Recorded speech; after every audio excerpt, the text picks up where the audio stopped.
fin moriste por mí, ahora vivo estoy, todo lo entrego, ser como tú es mi deseo, eres mi único anhelo, Jesús mi esperanza eres tú.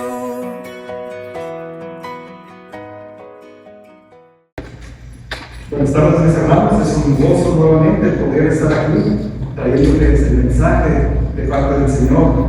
Siempre es un privilegio el poder servir a Dios.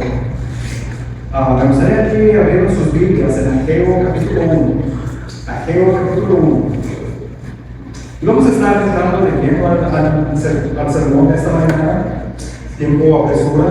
¿Okay? Y vamos a inclinar nuestro rostro.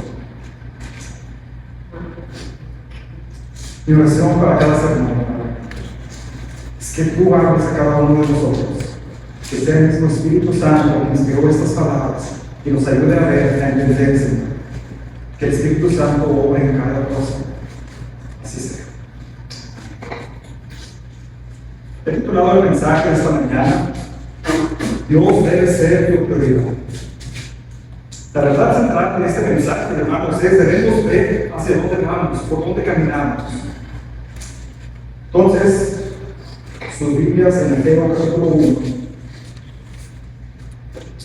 Dice la palabra del Señor: en el año segundo del rey Darío, en el mes sexto, en el primer día del mes, vino palabra de Jehová por medio del profeta Ageo a Zorobabel, hijo de Salatiel, gobernador de Judá, y a Josué, hijo de Josadar, sumo sacerdote, diciendo: así ha hablado Jehová de los ejércitos, diciendo: este pueblo dice, no ha llegado aún el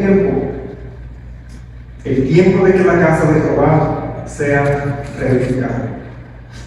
Entonces, hermanos, como se pueden dar cuenta, Ageo es uno de los últimos libros del Antiguo Testamento.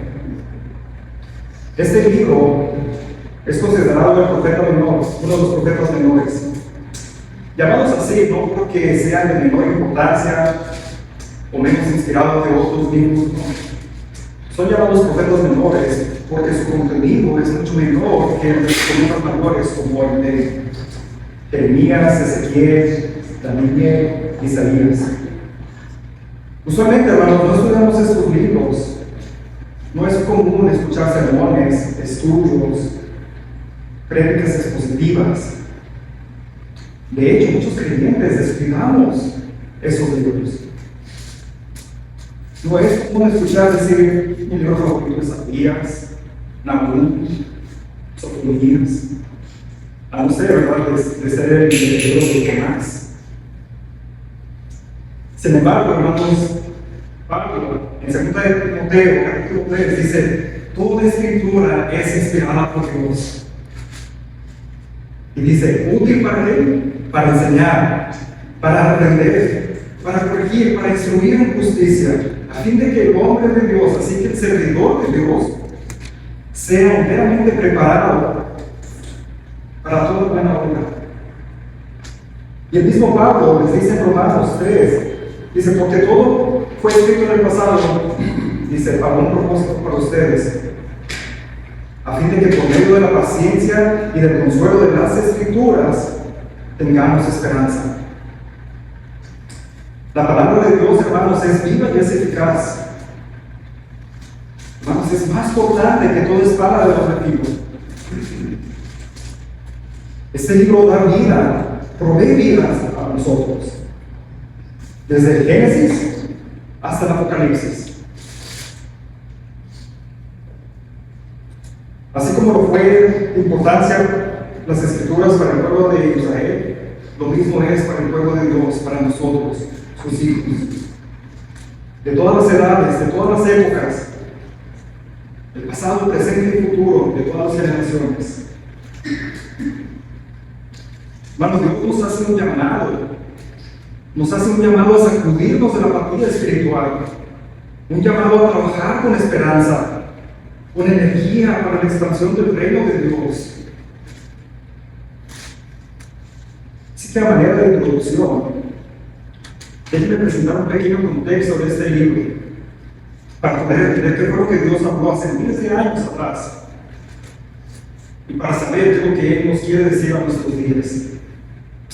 Ageo es uno de los profetas que ministró a Israel cuando Israel se encontraba de regreso del exilio babilónico. Y ustedes dirán, ¿qué es eso? Dios había llamado a su pueblo a que se arrepintieran de sus pecados, a que meditaran sobre sus caminos y regresaran a Él a través de sus distintos profetas mensajeros. Pero ¿qué hace el pueblo de Israel? Ellos deciden cerrar su corazón hasta que es demasiado tarde. Si regresamos al principio de las Escrituras, unos 2000 años antes de que Cristo naciera, podemos ver la historia de Israel.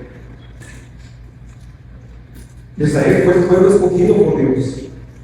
Él les prometió bendecirlos para que ellos fueran de bendición al mundo. Sin embargo, hermano, lo que hace el pueblo de Dios, ellos caían en ese desagradable ciclo de pecaminosidad, seguido por ser bendecidos. En su prosperidad, ellos se rebelaban, ellos se volvían orgullosos, se rebelaban contra Dios, seguido del castigo. En su maldad, en su quebrantamiento, en su dolor, ellos se regresaban a Dios, se arrepentían, y otra vez, para iniciar nuevamente el ciclo. Es así que en el siglo XI, hermanos, el pueblo le dice a Dios: queremos un rey. Exigimos un rey, así como se nos ha dado a los otros pueblos.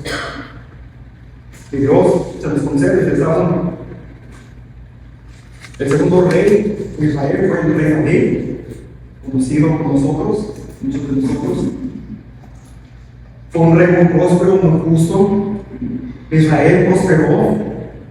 De la misma manera siguió creciendo bajo el mandato del hijo del rey David, el hijo Salomón. Después de este rey, nada fue igual. El reino se divide en dos. El reino del norte abandonó completamente a Dios.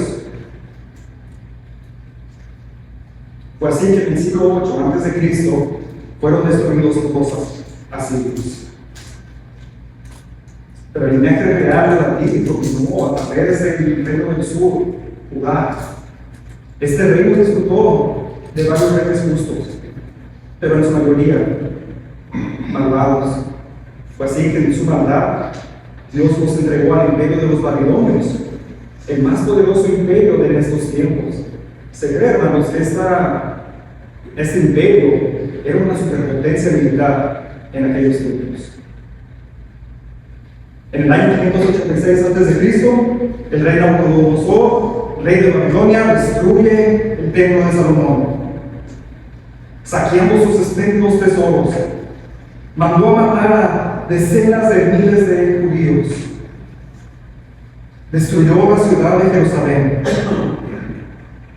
Una gran cantidad de sobrevivientes fueron deportados, fueron llevados al exilio, esparcidos. Muchos no sobrevivieron al camino. Los que sobrevivieron llegaron a Babilonia, exiliados, y fue así que de esta manera destituyeron al último rey de Judá, el rey Sedequías. El pueblo de Israel así pasó 70 años exiliados, pero hermanos, sin embargo, Dios mantuvo viva la esperanza del pueblo, anunciando a través de los profetas de que algún día ellos regresarían. Ellos volverían a construir la ciudad y levantarían el templo.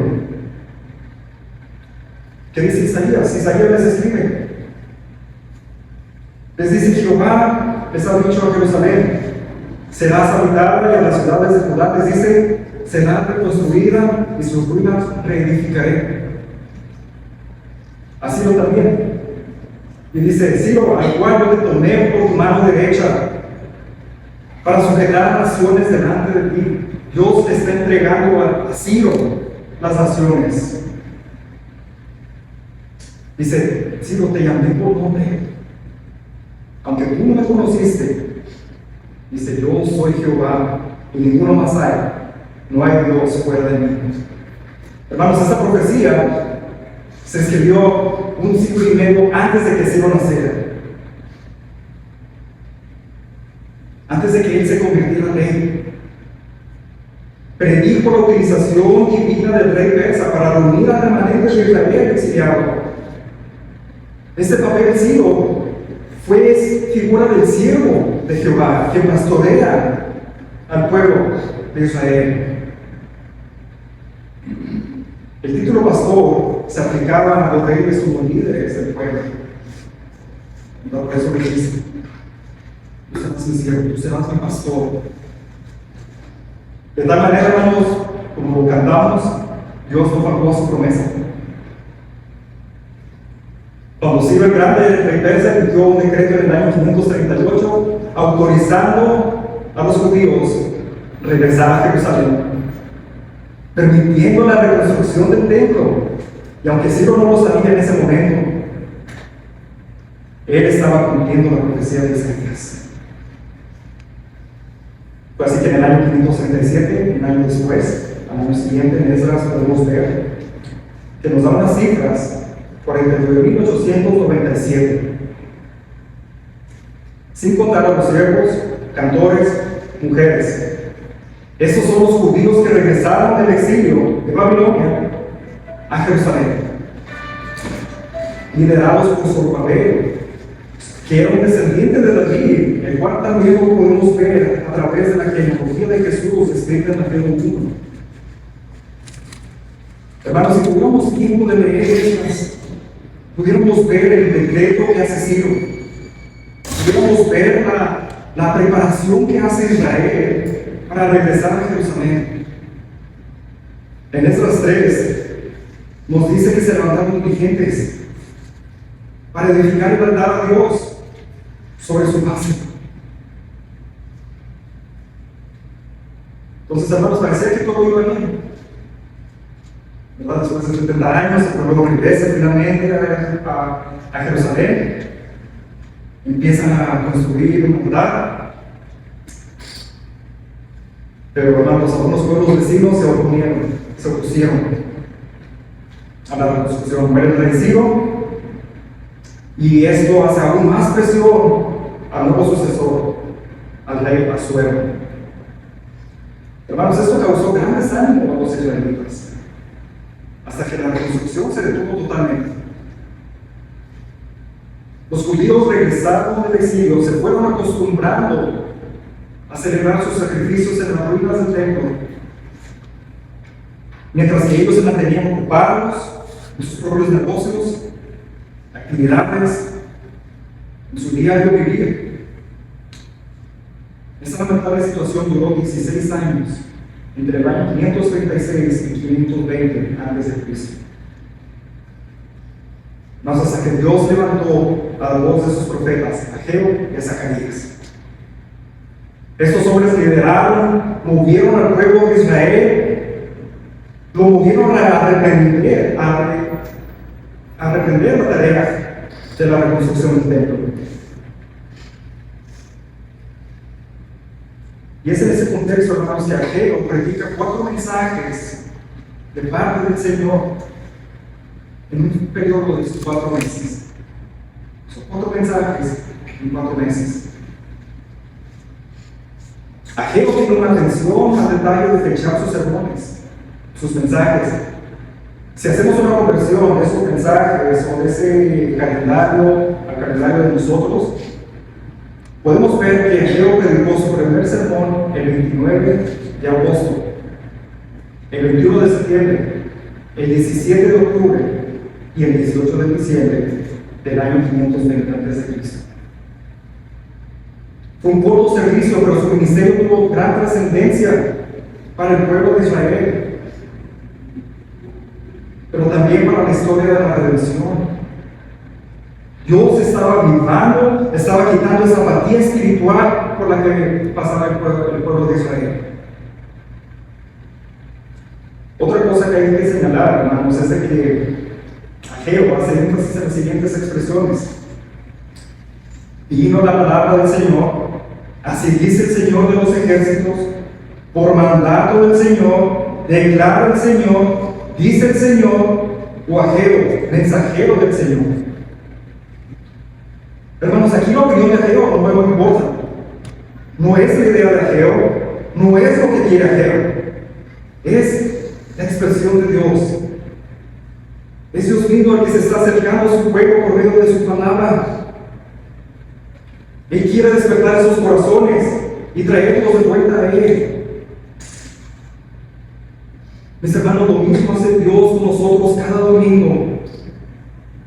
Cuando nos congregamos aquí para adorarle, o hace semanas atrás nos congregamos en el patio, lo mismo hace Dios con nosotros.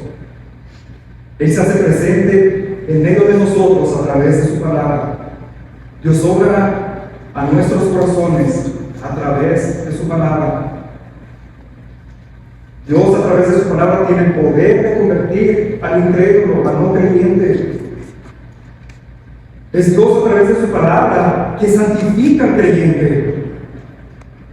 La palabra de Dios, dada por Isaías, dice que la palabra de Dios no regresa a él vacía.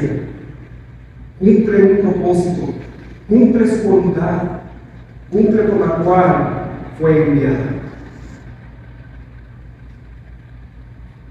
Vamos, cuando la palabra del Señor es fielmente predicada, es fielmente enseñada en una iglesia, el Espíritu Santo la va a usar. La va a usar para salvar a los pecadores y para santificar a los creyentes. Así que si tú, mi hermano, mi hermana, queridos visitantes, estás pasando por un tiempo de sequía espiritual, hay esperanza. Si tú has venido hoy con un corazón apático, frío como el invierno, desanimado, angustiado, si mientras adorábamos, por medio de la alabanza, los cantos, por medio de la oración, participamos de la cena del Señor, pero tu mente estaba por otro lado. No hay esperanza para ti. Pero hermano, creyente, si aún eres creyente, necesitamos escuchar el Evangelio todos los días, porque todos los días lo olvidamos, dijo Martín Lutero. La palabra de Dios, hermanos, es viva y es eficaz. Que nunca permitamos, jóvenes, que nunca permitamos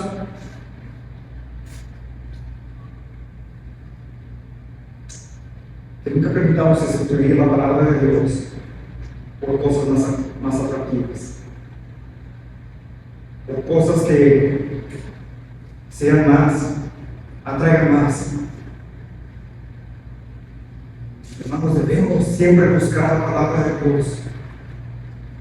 Y cuando ninguno de nosotros estemos aquí, siempre sea la palabra de Dios enseñada y predicada.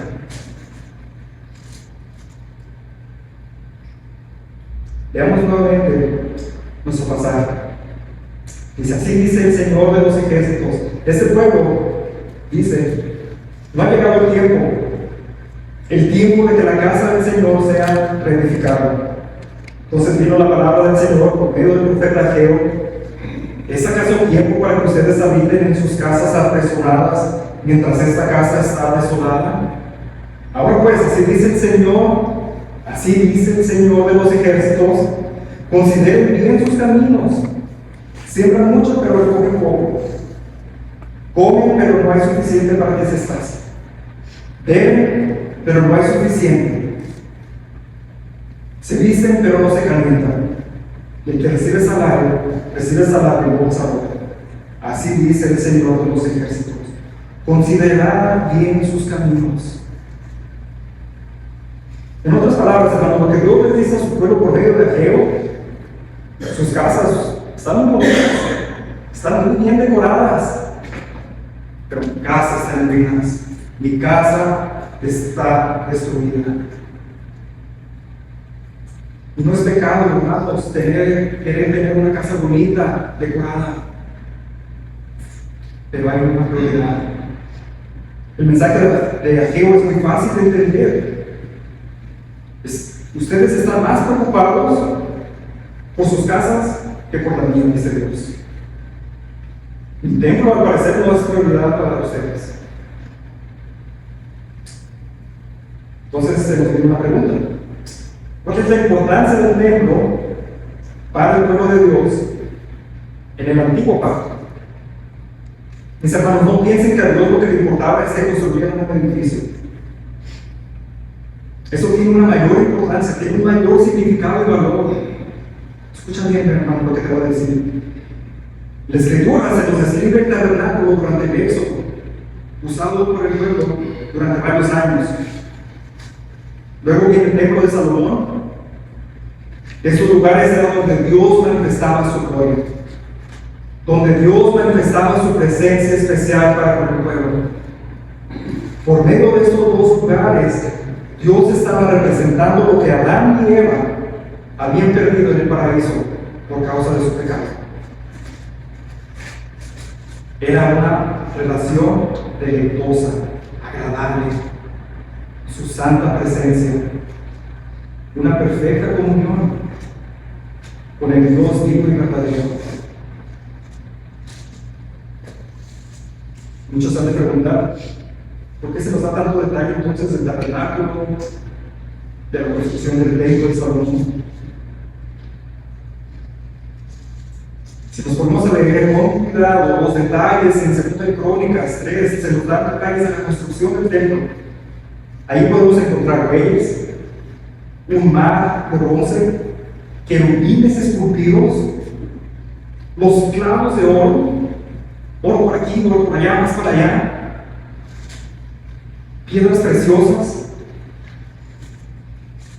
el altar de bronce, el velo violeta, púrpura, carmesí, de lino fino, y para cerrar todo, todavía tenía querubines hermanos.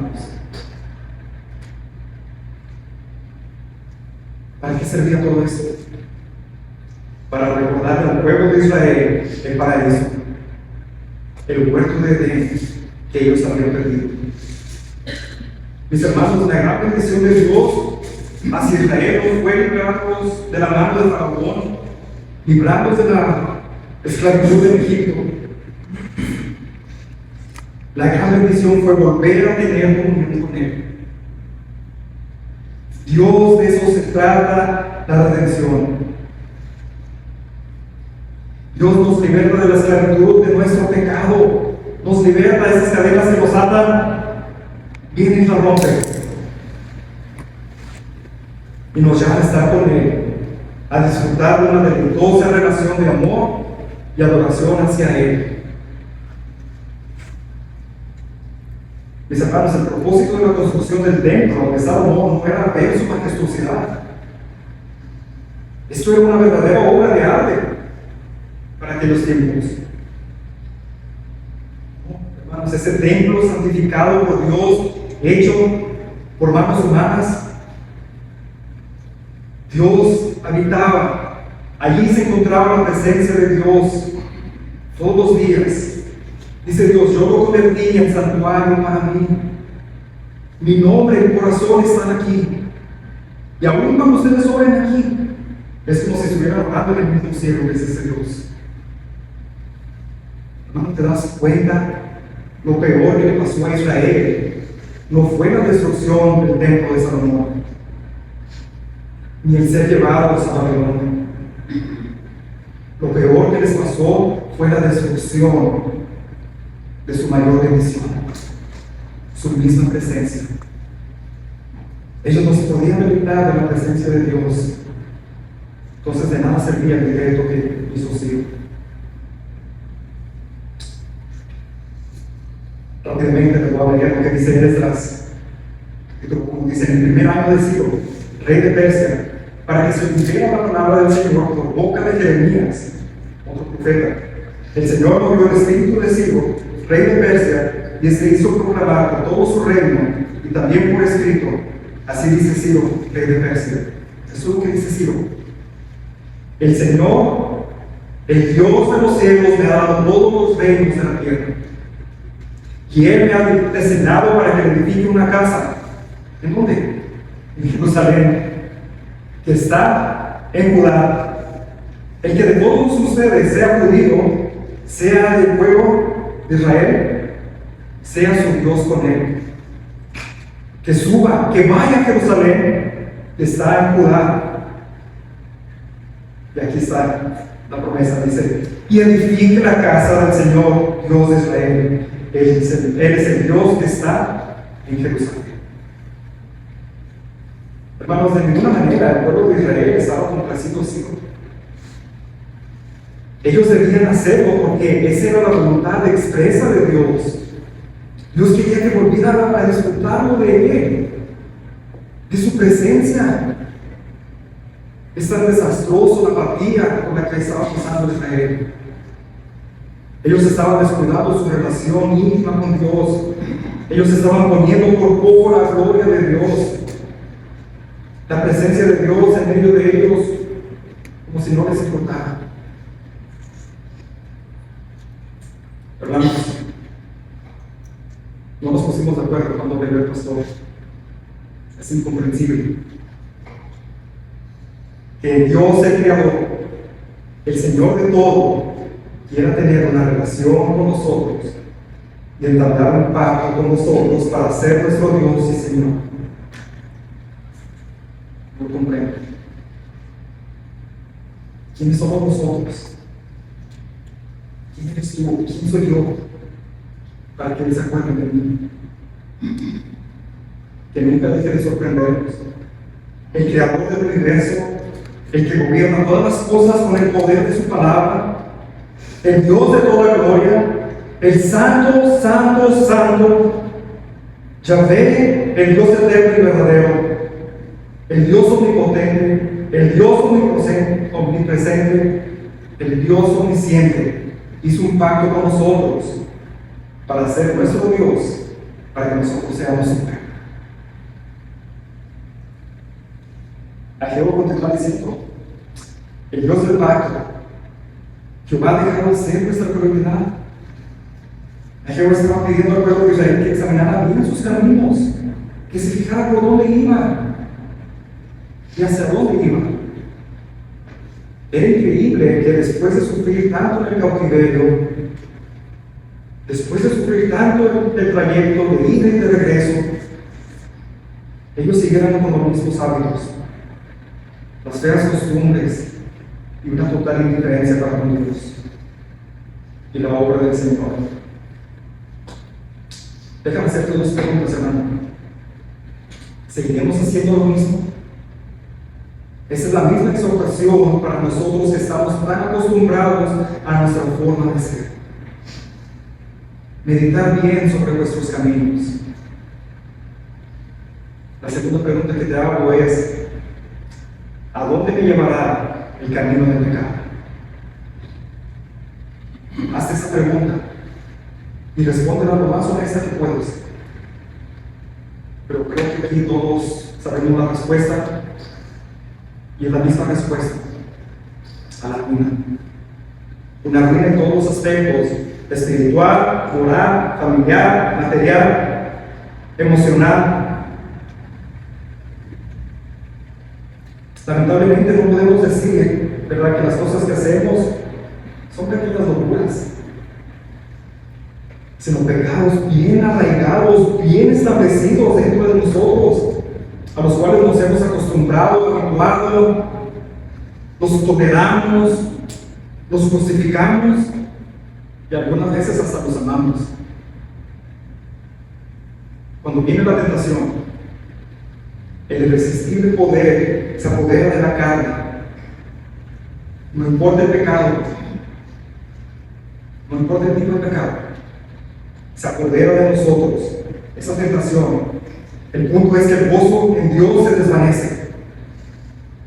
Entonces buscamos nuestro gozo. Y Dios es totalmente irreal, pierde toda realidad para nosotros. Escucha lo que te voy a decir. Satanás no nos llena de odio hacia Dios, sino de olvido de Dios. Él quiere que nosotros partemos. Él quiere que nos olvidemos de Dios. Dios se vuelve entonces una entidad más a la que no podemos entonces tener una relación. Y precisamente esto era lo que estaba pasando para el pueblo de Israel. Estaban tan centrados en sus propios deseos que no tenían tiempo, no tenían ni recursos, no tenían energías para ocuparse de la expansión del reino o para una relación personal con Dios. No tenemos tiempo para estar con Dios, no tenemos tiempo para buscar su gloria, no tenemos tiempo para la expansión de su reino. Y es muy evidente que ellos tenían una buena excusa. Pero, hermanos, no se olviden lo que es el templo. La excusa de Israel era: no ha llegado el tiempo que la casa de Dios era reedificada. Ahorita no. ¿Con cuánta razón tiene mi papá? Tiene mi papá. Dice: no se te olvidó. Dice: la ahorita para ti no existe. Es decir, no. Dice: entonces tú debes hacer tiempo para lo que es importante. Hermanos, el pecado que hay en nosotros nos convence de que nosotros tenemos una buena razón para no obedecer a Dios. El pecado nos engaña, el pecado nos seduce, el pecado es una locura que nos hace decir: no es el momento de levantarme temprano para ir a adorar a Dios. No tengo tiempo de leer su palabra. No es el momento de congregarme con el pueblo de Dios. No es el momento adecuado para poner mis dones, mis talentos al servicio de Dios hacia los demás. No es el momento de ofrendar. No es el momento. Ahí con tu excusa. Dios no necesita nuestro dinero. Dios no necesita nuestros talentos ni dones. Dios no necesita nuestro tiempo. Es más, para ponértelo más fácil, Dios no necesita nada de nosotros. Cuando Él nos ha hecho una invitación a que nos acerquemos hacia Él, a servirle, cuando Él nos llama a congregarnos, hermanos, es para tu bien y para el mío. Dios no necesita a ninguno, a líderes ni diáconos. No me necesita a mí predicando. Pastor, no lo necesita usted.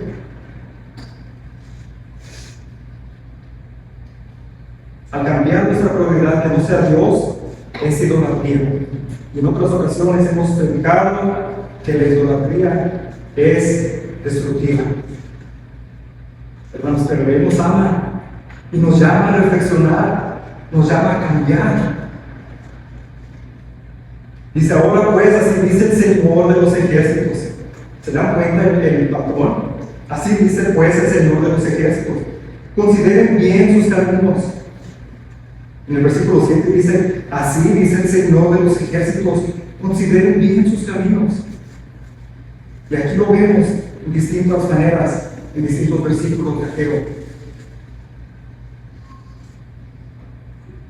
Uno más sorprendente de esta historia, hermanos, es el que hace 16 años atrás, estos israelitas apasionados, comprometidos con Dios, eso nos deja una enseñanza. Hoy tú puedes estar ardiendo espiritualmente, puedes estar en la misma presencia de Dios, pero si descuidas tu relación personal con Dios, vas a terminar apagado. Cuando Ciro el Grande emite su decreto, bastantes israelitas deciden quedarse en Babilonia porque se habían acomodado allí. El mismo profeta Jeremías les había escrito una carta a ellos diciéndoles: así ha dicho Jehová de los ejércitos, Dios de Israel. Dice: a todos los de la cautividad, a todos los que exilié, que hice transportar de Jerusalén a Babilonia. Y luego les dice: ya los llevé para allá. Ahora edifiquen casas, habítenlas, plantad huertos, comed de ellos, procurar la paz a la ciudad en la cual viven y rogar por ella, Jehová, porque su paz tendréis vosotros paz, porque así bien has dicho Jehová. Cuando Babilonia se cumplan los 70 años, yo os visitaré y despertaré sobre vosotros mi buena palabra para hacernos volver a este lugar. Hermano, Dios mismo ordenó en su santa voluntad el exilio, pero aún teniendo cuidado sobre ellos. Les dice: hagan su vida, trabajen, construyan casas, habítenlas, planten, del fruto de esas plantas coman. Pero algo que me llamó bastante la atención: procurar la paz de la ciudad a la cual os hice transportar y rogar por ella. ¿Cuántos de nosotros oramos por nuestra ciudad? Les dice: yo vendré, les dice Jehová, yo vendré, escuchará mi voz, y ese será el tiempo de regresar a casa. Bueno, sin embargo, más de 50,000 judíos decidieron regresar. Este viaje no es un viaje corto. La distancia de Jerusalén a Babilonia es de aproximadamente 1,075 kilómetros, lo que es 668 millas. Es como ir de aquí a Los Ángeles, California. Y si recordamos, ellos no tenían autopistas, no tenían automóviles. Este era un viaje de meses, en condiciones extremas. Estos hombres y mujeres querían hacer la voluntad de Dios. Ellos habían tomado la decisión de dejar la vida sentada en Babilonia para irse a una ciudad que estaba destruida, que estaba en ruinas. Muchos de ellos estaban bien acomodados ya en Babilonia. Esdras nos cuenta que recién llegados estos israelitas a Jerusalén, levantaron una ofrenda voluntaria. Recogieron 61,000 dracmas de oro, 5,000 libras o minas de plata, 100 túnicas sacerdotales. Esos números que no los entendemos. Pero voy a poner más claro. John MacArthur dice que se recogieron 500 kilogramos, lo que equivale a 1,102 libras de oro. Al valor de viernes, eso equivale a $43,938,944. Juntaron más de 43 millones para la reconstrucción del templo. Tenían esta llama, estaban apasionados por la reconstrucción. ¿Dónde quedó ese interés por el encima de ellos? Se perdió. No se trataba de un edificio. Sus prioridades cambiaron, hermanos. Se olvidaron de su identidad con Cristo, pero no con Dios. Se olvidaron de la redención. Se olvidaron de la gloria de Dios y del papel para que ellos habían sido llamados. La Escritura dice: la gloria postrera de esta casa será mayor que la primera, dice el Señor de los ejércitos. Y en este lugar hay paz, declara el Señor de los ejércitos. Hermano, la profecía se ha cumplido en distintas etapas. Dios el Hijo se hizo hombre, se encarnó en la persona de Jesucristo y le dice a los judíos: destruir este templo y en 3 días lo levantaré. Oye Jesús, pero si a nosotros nos tomó, les dice a los judíos, les dice, nos tomó años, más de 40 años construir ese templo, y tú dices que en 3 días lo vas a levantar. Pero dice Mateo, dice, él hablaba de su templo, él hablaba de su pueblo.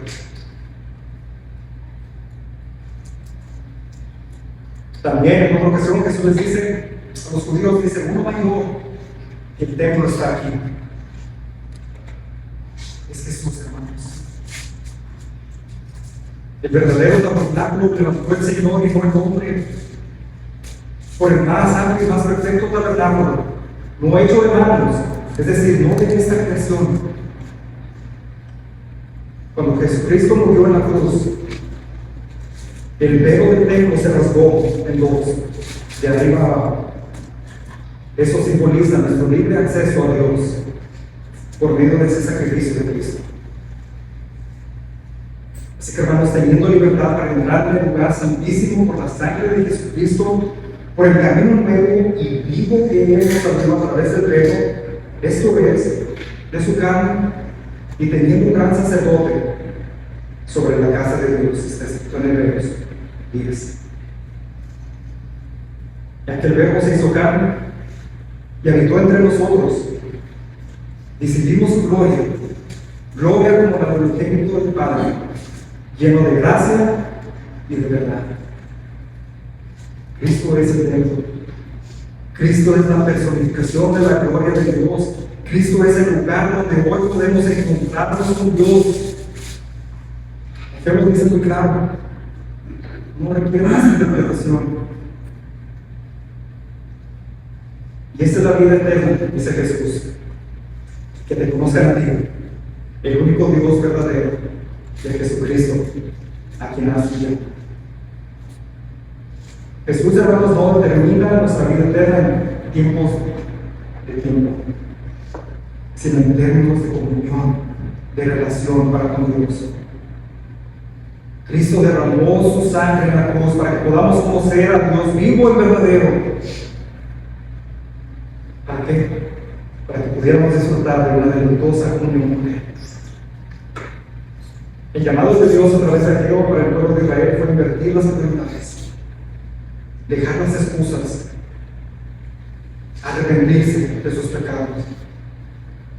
Consideren bien sus caminos. El llamado al arrepentimiento se nos extiende a nosotros también. Como creyentes del nuevo pacto, el Señor nos dice: yo reprendo y castigo a todos los que aman. Sé pues celoso y arrepiéntete. He aquí, yo estoy a la puerta y llamo. Si alguno oye mi voz y abre la puerta, dice Jesús, entraré a Él y cenaré con Él y Él conmigo. Si ponemos a Dios en primer lugar, si nos volvemos a Él, si volvemos a tener comunión con Él, Dios, Jesús, estará ahí con nosotros.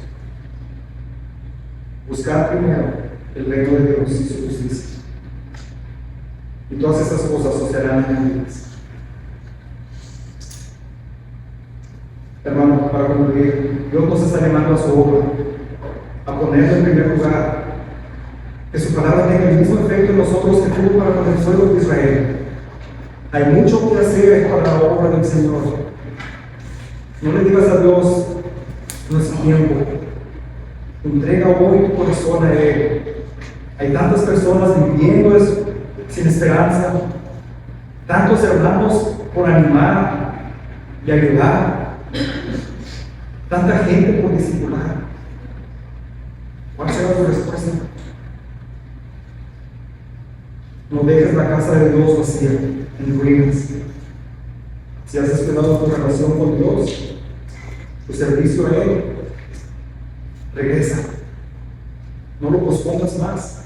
Dios estará complacido de que has regresado a casa, de que has regresado con Él. Ciertamente el bien y la misericordia me seguirán todos los días de mi vida, y en la casa de Jehová moraré por largos días. Padre Santo, sin fin, moriste por mí, ahora vivo estoy, todo lo entrego, ser como tú es mi deseo, eres mi único anhelo.